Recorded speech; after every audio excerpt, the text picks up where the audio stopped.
JDCap 26 here, just at Tips and Pairs and Hobbies, and I took this model and I scaled it down to about 100 millimeters, which is right there.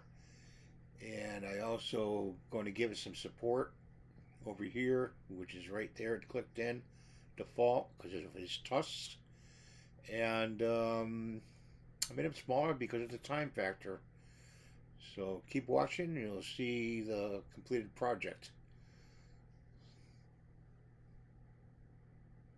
Okay, so we got this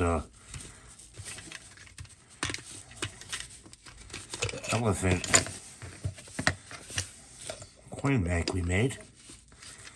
Stick that in there like that. You have to trim the edges on this to get this to work. But there's, goes in like that. He's a small one, but he's cute. Thanks for watching. Have a great day. God bless you. Please rate, subscribe, and give a thumbs up. And don't forget to hype the video.